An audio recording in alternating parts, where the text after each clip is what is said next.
বুয়েট শিক্ষার্থী সনি হত্যার আসামি টগর সাজা খেটে বের হওয়ার ৫ বছর পর অস্ত্র ও গুলিসহ আবার র্যাবের হাতে গ্রেপ্তার হলেন। সংবাদ সম্মেলনে র্যাপিড অ্যাকশন ব্যাটালিয়ন র্যাব জানায়, প্রায় ২ যুগ আগে বাংলাদেশ প্রকৌশল বিশ্ববিদ্যালয় বুয়েট শিক্ষার্থী সাবিকুন নাহার সনি হত্যা মামলায় গ্রেপ্তার হয়ে সাজা খাটেন মুশফিক উদ্দিন টগর। মুক্তি পান ২০২০-এর আগস্টে। বৃহস্পতিবার তাকে অভিযান চালিয়ে অস্ত্র ও গুলিসহ রাজধানীর আজিমপুর এলাকা থেকে গ্রেপ্তার করা হয়েছে। সনি হত্যা মামলা একটি চাঞ্চল্যকর হত্যা মামলা এবং তিনি গ্রেপ্তার হয়েছিলেন। তিনি মূলত প্রথম গ্রেপ্তার হন ২৪ জুন ২০০২ সালে।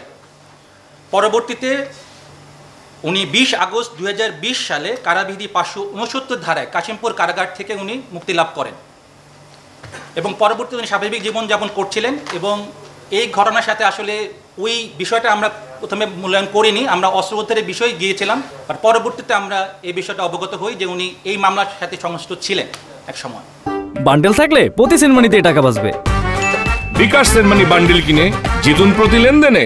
গত ১৮ সেপ্টেম্বর ২০২৫ তারিখ বিকালে গোয়েন্দা তথ্যের ভিত্তিতে রাজধানীর লালবাগ থানাধীন আজিমপুর এলাকায় অভিযান পরিচালনা করে মোহাম্মদ মুশফিক উদ্দিন, পিতা মোহাম্মদ শফিউদ্দিন, থানা মোহাম্মদপুর, জেলা মাগুরাকে র্যাব ৩ কর্তৃক গ্রেফতার করা হয়। ২০০২ সালের ৮ জুন বুয়েট ক্যাম্পাসে ছাত্রদলের সে সময়ের সভাপতি মোকাম্মেল হায়াত খান ও ঢাকা বিশ্ববিদ্যালয়ের সলিমুল্লাহ মুসলিম SM হলের সে সময়ের ছাত্রদল নেতা মুশফিক উদ্দিন টগর গ্রুপের সংঘর্ষ হয়। বুয়েটের কেমি প্রকৌশল বিভাগের ১৯৯৯ ব্যাচের শিক্ষার্থী সনি সে সময় ক্লাস শেষে হলে ফিরছিলেন। দুপক্ষের সংঘর্ষের মাঝে গুলিবিদ্ধ হয়ে নিহত হন তিনি। সনি নিহত হওয়ার ঘটনায় ওই সময় সারা দেশে ব্যাপক বিক্ষোভ হয়েছিল। বৃহস্পতিবার বিকেলে রাজধানীর আজিমপুর এলাকায় অভিযান চালিয়ে গ্রেপ্তার করার সময় টগরের কাছ থেকে একটি রিভলভার ও গুলিসহ বিভিন্ন সরঞ্জাম উদ্ধার করা হয় উল্লেখ করে র্যাব জানায়, টগর সীমান্তবর্তী এলাকা থেকে অবৈধ অস্ত্র সংগ্রহ করে ঢাকায় বিভিন্ন ব্যক্তির কাছে সরবরাহ করতেন।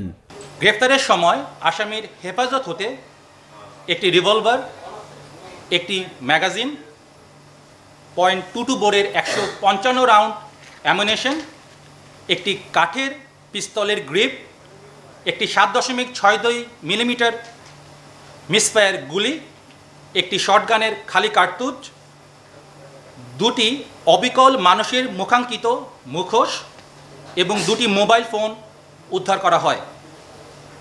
পরবর্তীতে জিজ্ঞাসাবাদকালে জানা যায় যে তার পূর্ণ নাম মুশফিক উদ্দিন টগর এবং তিনি ২০০২ সালে ব্যাপকভাবে চাঞ্চল্য হওয়া বুয়েট শিক্ষার্থী সাবিকুন নাহার সনি হত্যা মামলার একজন অন্যতম আসামি ছিলেন।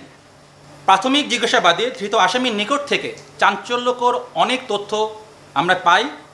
যে জিনিসটা বেশি ইম্পর্টেন্ট, যে সীমান্তবর্তী এলাকা হতে তিনি বিভিন্ন সময় অবৈধভাবে অস্ত্র ঢাকায় নিয়ে আসেন এবং বিভিন্ন মানুষকে তা সরবরাহ করে থাকেন। এবং আমরা যেটা আপনাদেরকে বলতে চাই যে তার দেওয়া তথ্য অনুযায়ী আমাদের এই কার্যক্রম চলমান থাকবে এবং আমরা অস্ত্র উদ্ধারে যে কাজগুলো আমরা পূর্বেও করেছিলাম এই ধারাবাহিকতা আমরা বজায় রাখার চেষ্টা করব। উনি কাদেরকে যে প্রশ্নটা আপনারা অলরেডি করেছেন আমাকে, যে কাকে উনি দিচ্ছেন, এই তথ্যটা যদি আমরা পাই তখন আমরা সুনির্দিষ্টভাবে আপনাকে আমরা এই তথ্য সহায়তা করতে পারব। র্যাব জানায়, অস্ত্র ব্যবহার ও বিক্রির সময় আইনশৃঙ্খলা রক্ষাকারী বাহিনীর হাত থেকে বাঁচতে মুশফিক উদ্দিন টগর মুখে মুখোশ পরতেন। Shakir Addan, channel I, Dhaka.